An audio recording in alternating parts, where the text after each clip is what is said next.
Selamat datang kembali. Senang ya bisa ngobrol lagi bareng Anda. Kali ini nih, kita mau gali lebih dalam beberapa topik yang menarik banget. Ada soal Mesir kuno yang megah itu, terus kehidupan unik di tempat lain, sampai ya misteri-misteri modern gitu. Betul sekali.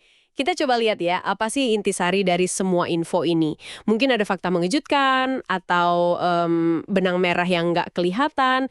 Kita telusuri jejak masa lalu, lihat gimana manusia beradaptasi, dan ya mungkin sedikit goyan apa yang kita pikir kita udah tahu. Oke deh, siap. Mari kita mulai aja penjelajahannya. Langsung ya ke Mesir kuno. Ini peradaban yang usianya ribuan tahun. Skalanya tuh, wah, besar banget. Dan intinya, ya Sungai Nil itu. Sumber kehidupan, transportasi penting, kunci pertanian juga, padahal di tengah gurun loh. Ingin peradaban sebesar itu bisa ada. Material buat proyek-proyek raksasa kan diangkut lewat situ juga. Kayak buat bangun piramida Giza sama Saqqara itu kan. Itu monumen, aduh jenius banget lah rekayasa kunonya. Ribuan tahun lalu loh, mereka mindahin batu jutaan ton. Satu batu aja bisa seberat mobil katanya. Gimana coba caranya? Nah, itu dia. Dan jangan lupa juga, sistem pendukungnya. Ada bukti perkampungan pekerja yang terorganisir banget deket Giza. Perencanaannya mateng itu. Terus, yaitu pertanyaan besarnya, gimana ngangkat batu segede gaban gitu? Di sini nih perdebatannya jadi seru. Sempat baca soal teori jalur landai atau rem. Tapi ada juga yang lebih aneh gitu ya, soal sistem hidrolik. Katanya pakai banjir Nil buat ngangkat. Oh iya ya. Seberapa kuat sih bukti buat ide hidrolik ini? Atau lebih banyak yang ragu? Pertanyaan bagus itu. Teori hidrolik, termasuk yang mungkin lebih rumit kayak katrol air di piramida Djoser Saqqara itu emang nunjukin kecerdasan mereka manfaatin alam ya. Tapi bukti arkeologi langsungnya itu masih minim kalau dibanding teori rem. Jadi ya seringnya kita cuma bisa nebak-nebak berdasarkan apa yang tersisa. Kita juga perlu ingat, piramida Giza itu dulunya dilapisi batu kapur putih, mengkilap gitu. Wah, pasti pemandangannya luar biasa banget. Kebayang sih megahnya. Tapi ya kemegahan gitu ngundang perampok makam juga kan. Makanya Firaun cari cara lain buat dikubur. Kayak di lembah para raja itu. Tepat sekali. Makamnya di pahat tersembunyi di tebing-tebing. Penemuan makam Tutankhamun tahun 1922 yang hampir utuh itu kan ngasih kita gambaran kekayaan mereka. Sekarang tantangannya ya menjaga warisan yang rapuh ini. Dari waktu, dari kunjungan turis yang banyak. Ini ngingetin kita kalau melestarikan masa lalu itu sama pentingnya sama mengungkapnya. Betul juga. Nah, dari kemegahan Firaun, kita geser dikit yuk ke sisi lain kehidupan Nil. Ada cerita soal nelayan Nubia di selatan Mesir. Menyentuh sih, tradisi turun-temurun hidupnya ya dari sungai itu, ayah sama anak, nyebrang sungai yang ramai pakai perahu kecil buat cari ikan tilapia.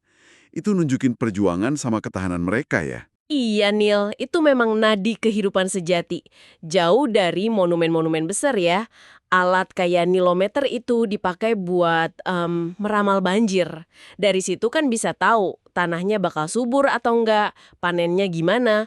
Lumpur subur dari Nil itu yang bikin pertanian bisa jalan di pinggir gurun. Itu ritme hidup kebanyakan orang di sana. Beda banget ya sama kehidupan suku Beduin di Gurun Sinai. Mereka bisa bertahan di tempat yang, wah, keras banget.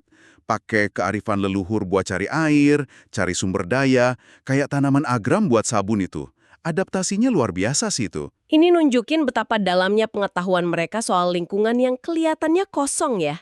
Cerminan gimana manusia bisa berkembang, mau di tempat berlimpah kayak pinggir Nil, atau di tempat terbatas kayak gurun. Kuncinya ya kecerdasan adaptif itu. Adaptasi Beduin itu soal memahami yang tersembunyi ya. Nah, ngomongin yang tersembunyi sama interpretasi yang nggak biasa, ada juga nih pandangan modern. Teori Nikola Tesla. Dia lihat piramida bukan cuma makam, tapi kayak, pemancar energi raksasa, gimana tuh? Teori Tesla selalu menarik imajinasi ya. Yang menarik, studi modern memang ada yang neliti gimana struktur piramida itu berinteraksi sama gelombang elektromagnetik. Kayak bisa memusatkan energi di ruang dalamnya atau di bawahnya gitu. Ada spekulasi soal potensi aplikasi masa depan, mungkin di teknologi nano. Tapi penting ya buat bedain antara observasi ilmiah soal sifat fisik sama klaim fungsi asli piramida sebagai pemancar energi gaya Tesla itu. Oke, Terus ada lagi penemuan struktur bawah tanah di Giza pakai radar tembus tanah. Katanya ada terowongan, ruangan besar. Apa mungkin ini kota bawah tanah legendaris atau Hall of Records itu? Penemuan ini signifikan ya. Teknologi SAR itu kayak radar canggih yang bisa lihat ke bawah tanah. Memang buka kemungkinan baru, tapi kita harus hati-hati banget. Bisa jadi itu cuma formasi geologi alami. Skeptisisme itu penting kalau berhadapan sama klaim luar biasa yang nyerempet mitos gitu. Informasi yang kita punya juga menyebut fenomena global lain yang bikin penasaran. Api abadi di bawah Sentralia, gundukan Mima yang polanya aneh, mata Sahara yang kelihatan dari angkasa, sampai misteri klasik kayak segitiga Bermuda. Banyak ya? Iya, semua ini cerminan rasa ingin tahu manusia yang nggak ada habisnya sama hal yang belum bisa dijelasin.